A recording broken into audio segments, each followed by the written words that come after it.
My siblings called me foolish for keeping Dad's store instead of the inheritance, but when the highway project finished, I made them cry in regret. I stood in the dusty aisles of Miller's General Store, running my fingers along shelves that hadn't changed since I was a child. The ancient cash register still sat on the counter, its brass finish dulled by decades of use. Sunlight filtered through windows that needed cleaning, casting patterns on the worn wooden floor where my father had taught me to stock shelves 30 years ago. "Sarah, you can't be serious." My brother Michael's voice cut through my nostalgia. "The property assessor valued this dump at less than $50,000. Your share of Dad's savings is worth 6 times that." I turned to face my siblings. Michael, in his expensive suit, and Patricia, in her designer dress, both looked at me like I'd lost my mind. They'd flown in from their respective coastal cities for the reading of our father's will, already arguing over how to split his considerable liquid assets. "I've made my decision," I said quietly. "You two can split the money. I'm taking the store." Patricia threw up her hands in exasperation. "This is ridiculous. You're giving up $300,000 for a failing business in the middle of nowhere. The place barely breaks even." She wasn't wrong about the numbers. Miller's General Store had been struggling for years, hanging on mainly because our father refused to close the place where he raised his family. The small town of Cedar Grove had been slowly dying as younger people moved away, leaving behind an aging population that could barely keep a few remaining businesses afloat. "It's not about the money," I tried to explain. "This store was Dad's life. It meant something to him." "Dad's dead," Michael said bluntly, "and sentiment doesn't pay bills. Take the cash, Sarah. Be smart for once in your life." I felt the familiar sting of his condescension. Michael, the successful investment banker, Patricia, the high-powered attorney, and me, just the middle child who stayed in Cedar Grove, helping Dad run the store while getting my business degree from the local college. "The decision's made," I said firmly. "Mr. Harrison has the paperwork ready at his office. We can sign this afternoon." Patricia shook her head, her perfect blonde hair swaying. "Fine, throw your inheritance away, but don't come crying to us when this place finally goes under." They left in a cloud of expensive perfume and disapproval, the bell over the door chiming their exit, just as it had thousands of times before. I sank onto the old stool behind the counter, remembering how Dad used to sit there, greeting every customer by name. "You sure about this, Sarah?" Tom Harrison, our family's longtime lawyer, had stayed behind. He'd known me since I was a kid, stealing penny candy from the jar that still sat on the counter. "Did you know about the highway proposal?" I asked instead of answering. He blinked, obviously surprised. "The interstate expansion? It's just a rumor. The state won't make a decision for months, maybe years." I pulled a folder from my bag and handed it to him. Inside were detailed maps, environmental impact studies, and, most importantly, the preliminary approval for a new highway exit that would dump traffic less than a quarter mile from Miller's General Store. "Where'd you get these?" Tom asked, flipping through the pages. "I didn't spend all those years just stocking shelves," I said. "While Dad ran the store, I got my business degree, did market research, made connections with the city planning office. That highway isn't a rumor. It's happening. They're announcing it next month." Understanding dawned on his face. "And when they do, property values in the area will skyrocket," I finished, "especially commercial lots with good road access, like this one." He looked around the store with new eyes. "Does anyone else know?" "Just the planning committee and a few investors they're courting. I found out because I've been attending the town council meetings for years. Nobody pays attention to the quiet one taking notes in the back row." Tom chuckled. "You're always the smart one, no matter what your siblings think." He sobered. "But Sarah, even with the highway coming, turning this place around won't be easy. The building needs work. The inventory is outdated." "I know." I stood up, walking the aisles I knew by heart. "But I've got plans. Big ones." I did too. While Michael and Patricia had been building their careers in bigger cities, I'd been studying, learning, preparing. Dad might not have understood my endless questions about supply chains and profit margins, But he'd supported me anyway. He even paid for extra business classes when I expressed interest in modernizing the store's operations. "Your father knew," Tom said suddenly, "about the highway. That's why he changed his will last month." I stopped, surprised. "What?" "He left the store entirely up to your choice. Said you'd know what to do with it." Tom smiled. Guess he was right. A lump formed in my throat. Dad and I hadn't always understood each other, but he believed in me when no one else did. Now I had the chance to prove that faith wasn't misplaced. The next few weeks passed in a blur of paperwork and planning. Michael and Patricia left town immediately after the will was settled, making it clear they wanted nothing to do with my foolish decision. I didn't mind. For the first time in my life, I was completely in charge of my own destiny. I started small, cleaning and organizing, taking inventory of what worked and what needed to change. The store had good bones, solid construction, a prime location at the town's main intersection, and plenty of parking space that would become invaluable once the highway exit opened. But it needed work, a lot of work. "You're crazy," Ben Tucker told me when I hired his construction company to renovate. Ben had been my high school sweetheart before life took us in different directions. Now he ran the most respected construction firm in 3 counties. "Probably," I agreed, showing him my plans. "But look at these drawings. Modern retail space in front, warehouse capability in back, new loading dock, expanded parking. Thinking bigger than a general store. Much bigger." I pulled out the highway plans. "See this exit? In 2 years, this will be the main route into town. We'll have thousands of cars passing by daily. The store needs to be ready." Ben studied the drawings, his contractor's mind already working. "It's a solid plan, Sarah, but it'll cost a lot." "I've got investors lined up. Another surprise for my siblings. While they'd been dismissing me as the quiet one watching the store, I'd been building relationships with local business leaders, people who believed in Cedar Grove's future like me." Ben said quietly. Our eyes met for a moment, and I remembered why I once thought we'd spend our lives together. But that was a long time ago. "The work needs to be done before the highway announcement," I said. "All business again. Once that happens, every contractor in the county will be booked solid." Ben nodded. "We can start next week. But, Sarah," he hesitated, "your siblings, they're going to be angry when they realize what you've done." "They're already angry," I shrugged. "Might as well give them a real reason." The renovation began on a Monday. By Wednesday, half the town was talking about my foolishness, investing money in a dying business in a dying town. I ignored them, focusing on the future I could see so clearly. The old shelving came out first, replaced by modern retail fixtures. The creaky wooden floor was restored to its original glory. New lighting transformed the space from dim and dated to bright and welcoming. Every change hurt my dwindling savings, but I knew it would be worth it. "You're bleeding money," my accountant warned me after the first month. "The store's income can't support these improvements." "It will," I promised. "Just wait."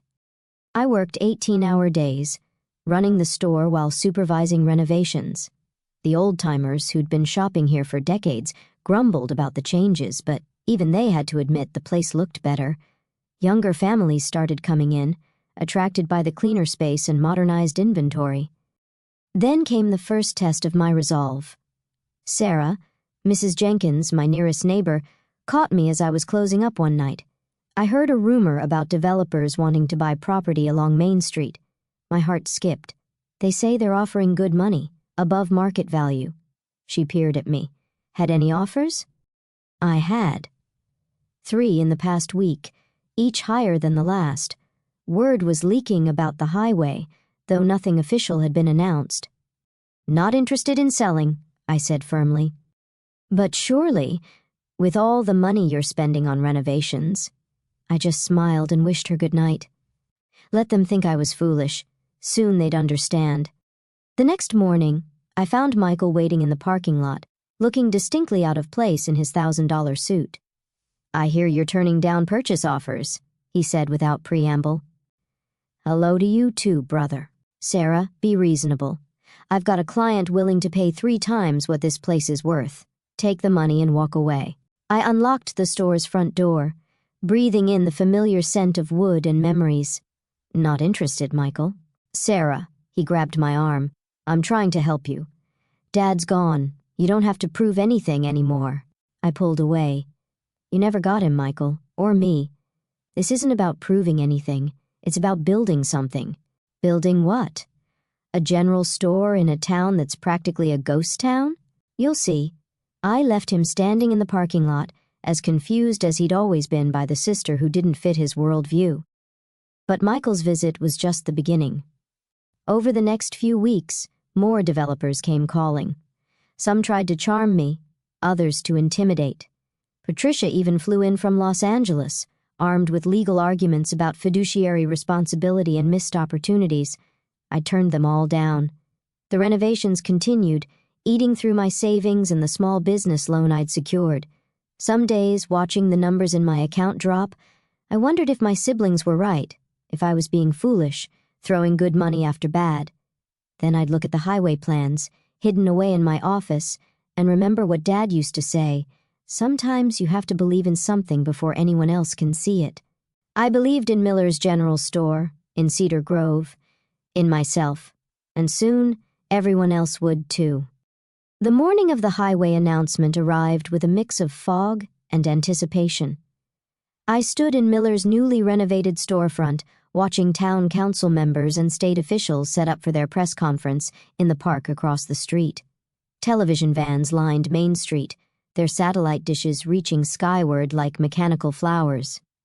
"Quite a crowd," Ben observed, joining me at the window. The renovation was nearly complete. We'd kept the iconic Miller's sign. Some things were worth preserving. "Wait until they make the announcement," I said quietly. "This is nothing compared to what's coming." My phone buzzed. Michael, calling for the third time that morning. I ignored it, just as I'd ignored Patricia's increasingly threatening emails about family responsibility and fiscal insanity. They'd figured out something was happening in Cedar Grove, but they were still in the dark about the scale of it. The store's new automatic doors whispered open, admitting Tom Harrison. Our family lawyer looked harried, his bow tie slightly askew. "Sarah, we need to talk. Your siblings have filed an injunction to prevent you from selling the property." I smiled. "Let me guess. They're claiming Dad wasn't of sound mind when he changed the will." Tom blinked.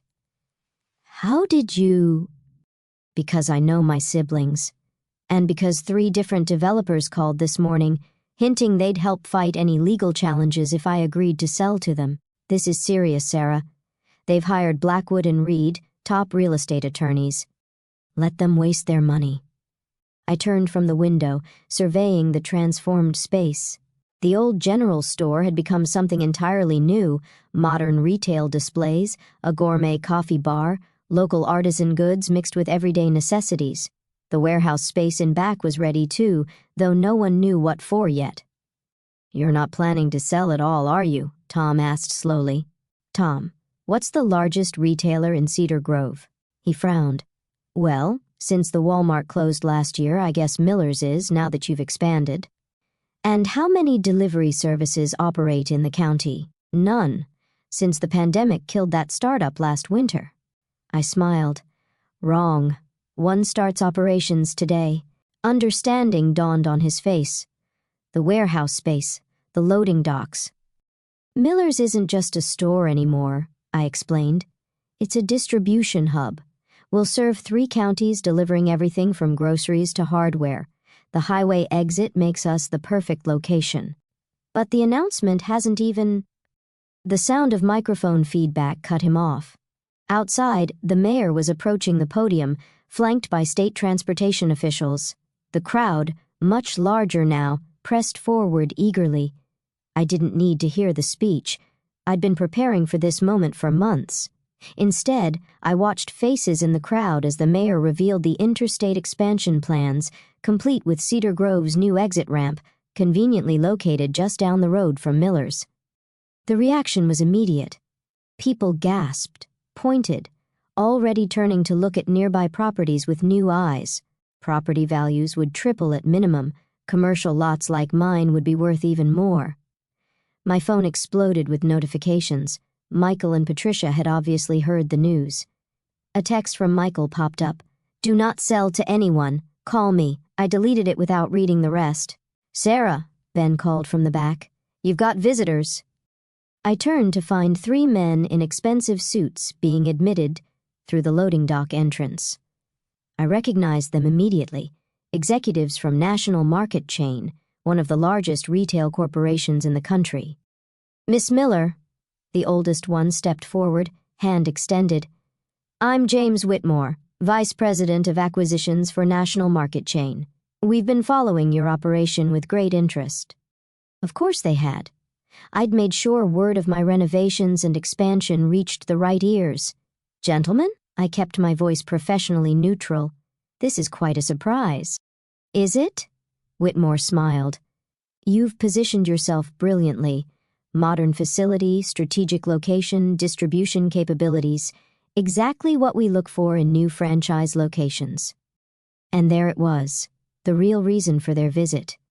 National Market Chain had been trying to establish a presence in this part of the state for years, but property costs and local opposition had stymied them. Now, with the highway coming, "We're prepared to make a very generous offer," another executive chimed in, "both for the property and for ongoing franchise rights." I gestured to my office. "Let's discuss it." The meeting lasted 2 hours. Their initial offer was impressive, enough to make Michael and Patricia's inheritance shares look like pocket change. But I had my own terms. "Miller's keeps its name," I insisted. "We maintain local control over inventory and operations, and the distribution network serves independent retailers too, not just National Market Chain stores." Whitmore frowned. "That's unusual. Normally our franchise agreements are more standardized." "This is an unusual situation." I laid out my market research, showing population projections, traffic patterns, retail gaps in surrounding communities. You're not just buying a store location.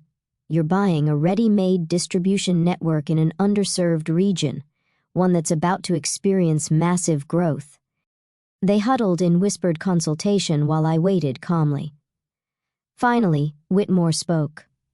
"Your terms are acceptable, with some modifications. We'll have our lawyers draw up." "My lawyers will draw up the papers," I corrected. "I believe you know the firm, Blackwood and Reed." Whitmore's eyebrows shot up. "Your siblings' attorneys?" "Not anymore. As of this morning, they work for me. Amazing what you can accomplish with the right business plan and profit projections." After the executives left, Ben found me in the office, staring at the old photo of Dad behind the counter. "You planned this whole thing," he said. It wasn't a question. The renovations, the distribution setup, even letting word leak to National Market Chain. I had a good teacher. I touched Dad's photograph. He always said opportunity comes to those who prepare for it. "Sarah," Tom burst in, waving his phone. "You won't believe this. Blackwood and Reed just withdrew from your siblings' case. They're representing you now, along with handling the National Market Chain contracts." I smiled at his astonished expression. Amazing how quickly top law firms change allegiance when they realize which side has the better position. My phone buzzed again. Patricia this time, probably having just heard about her lawyers jumping ship.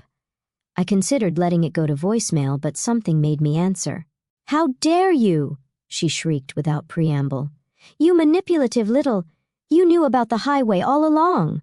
"Yes, you thought I was being sentimental, taking that worthless store while you got the cash, but you played yourselves."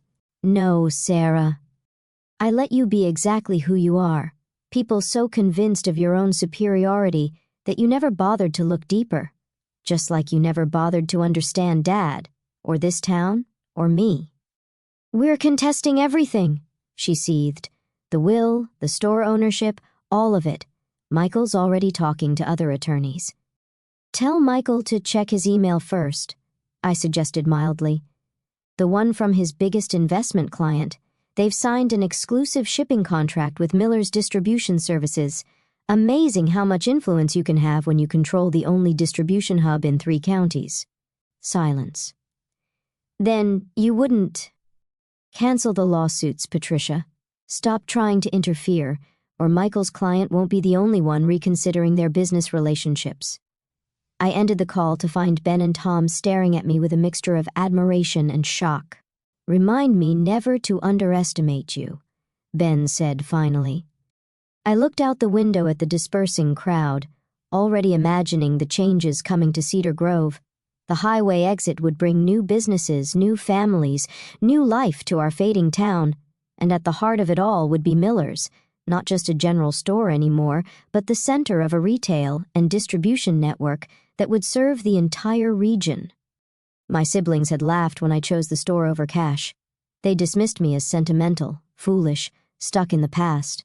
But I'd seen the future coming, and I prepared for it. Now they'd understand exactly what they'd given up. Not just the property value, but the chance to be part of something bigger than their own ambitions. "Sarah," Tom's voice broke into my thoughts. "Your brother's on the other line. Says it's urgent." I smiled, remembering all the times Michael had patronized me, treated me like the family failure. "Tell him I'm busy. I've got an empire to build." But the empire would have to wait a few more hours. I had a store to run, customers to serve, a legacy to honor and transform. Dad had believed in me when no one else did. Now I would prove that his faith was justified. The automatic doors whispered open again, admitting the first curious locals eager to see what all the commotion was about. Time to show them that Miller's and Cedar Grove were just getting started. The real changes were still to come. 6 months after the highway announcement, I stood in Miller's expanded parking lot, watching the new sign being installed. The familiar Miller's remained, but underneath now read, "National Market Chain Partner, serving Cedar Grove since 1952. The lot was full, as it had been every day since we launched the distribution service. Local restaurants picked up supplies in the morning, delivery vans came and went throughout the day, and regular customers kept the retail floor busy. We'd had to hire 20 new employees just to keep up with demand. "Looking good," Ben said, joining me outside. His construction company had become our go-to contractor, handling expansions for both the main store and our new satellite locations in neighboring towns. "The highway exit opens next week," I replied, just in time for holiday shopping. My phone buzzed. A text from Michael. "We need to talk, in person, please." It was the please that caught my attention. My brother hadn't said please to me in 20 years. Before I could respond, a sleek black car pulled into the lot. Patricia stepped out, looking oddly uncertain in her designer suit. Behind her, Michael emerged from the driver's side. "Well," I said quietly to Ben, "this should be interesting."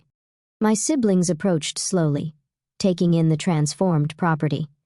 The old general store was now the centerpiece of a modern retail complex. Loading docks hummed with activity, delivery vans came and went, and customers streamed in and out of the automatic doors. "Sarah," Michael spoke first, his usual arrogance notably absent. "You've been busy. Very." I kept my voice neutral. "What brings you both here? More legal threats?" Patricia flinched. "We dropped all the lawsuits. You know that." "I do."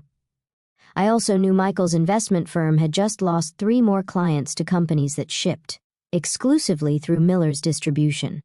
"That's actually why we're here," Michael said, "to talk business. Real business." I raised an eyebrow but gestured toward the store. "My office is upstairs." They followed me through the retail floor, past the gourmet coffee bar where locals gathered for their morning caffeine, past the artisan goods section featuring products from small businesses across 3 counties, everything that made Cedar Grove special, wrapped in modern retail efficiency. "You've kept a lot of the old elements," Patricia observed, touching a restored wooden beam. "Some things are worth preserving." My office occupied Dad's old storage room, though now it had windows overlooking Main Street. His original desk sat in one corner, restored and polished. The wall behind it held the store's first dollar, framed beside the multi-million-dollar contract with National Market Chain. "Nice view," Michael said, taking a seat.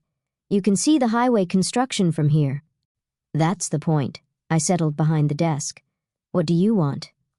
My siblings exchanged glances. Patricia spoke first. "We were wrong," she said simply. "About the store, about you, about everything. We didn't see what Dad saw," Michael added. "The potential, the vision. And now that it's successful, you want in."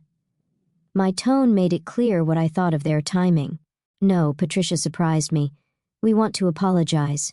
Michael pulled out a folder. "And to show you something. Remember when Dad took that trip last spring, right before he got sick?"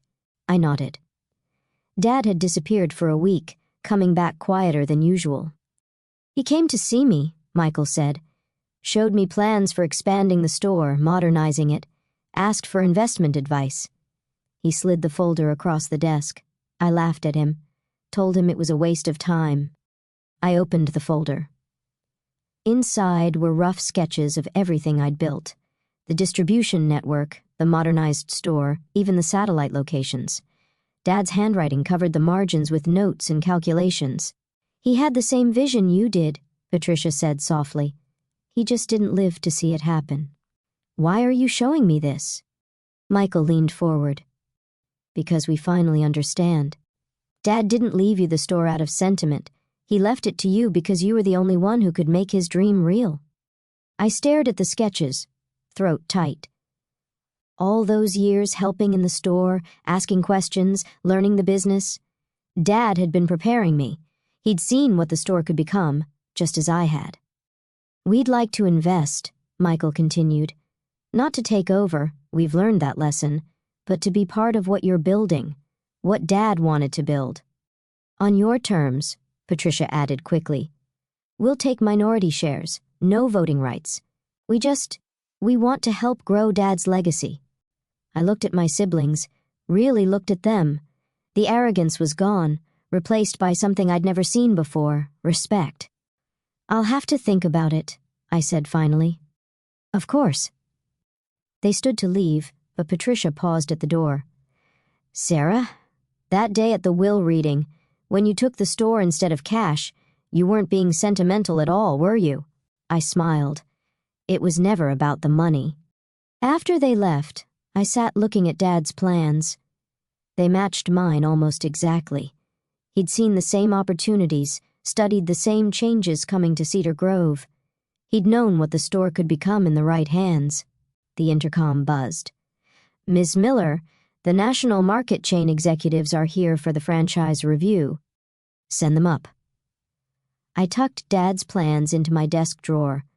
Time to show another group of doubters exactly what a small-town store could do. The next few months transformed Cedar Grove. The highway exit opened, bringing a steady stream of travelers and commuters. Other businesses sprang up along the route, but Miller's remained the heart of town, part modern retail hub, part community center, part distribution network serving the entire region. Michael and Patricia became silent partners. Their business expertise actually proved useful as we expanded. They never tried to take control, never questioned my decisions. Instead, they watched and learned as their foolish sister turned a dying general store into a multi-million-dollar enterprise. 1 year to the day after the highway opened, we held a grand celebration.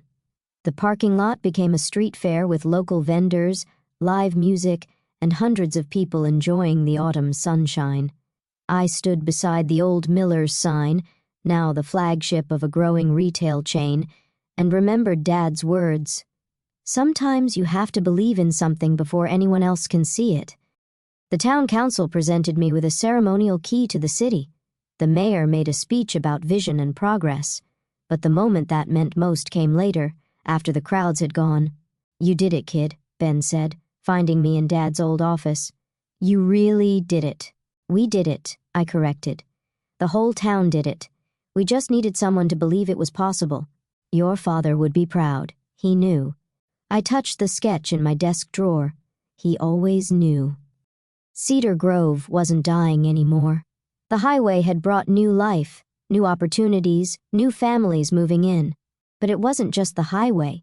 It was the people who'd seen what was coming and prepared for it. People like Dad, who'd quietly planned for a future he wouldn't live to see. People like me, who'd chosen a rundown store over quick cash because we believed in something bigger. My siblings had laughed when I picked the store. They called me foolish, sentimental, stuck in the past. But sometimes the past is just the foundation for the future. Sometimes an old general store is really the seed of something greater, and sometimes the quiet one, the one everyone underestimates, is the one who sees it all coming. Standing in my office that evening, watching darkness fall over the busy parking lot, I smiled at Dad's old photo on the wall. "We did it," I whispered. "We turned your little store into something amazing." The store's lights glowed in the gathering dark, a beacon for travelers and locals alike. Tomorrow would bring new challenges, new opportunities, new chances to grow. But tonight, I simply stood at my window and watched my little town embrace its future. They called the store worthless until the highway changed everything. But they'd been wrong about both. The highway didn't change the store's value. It just helped everyone else see what Dad and I had known all along. Sometimes the best investments aren't the ones that look good on paper. Sometimes they're the ones that look like run-down general stores in dying towns, waiting for someone to believe in them. Dad had believed. I had believed. And now, finally, everyone else did too.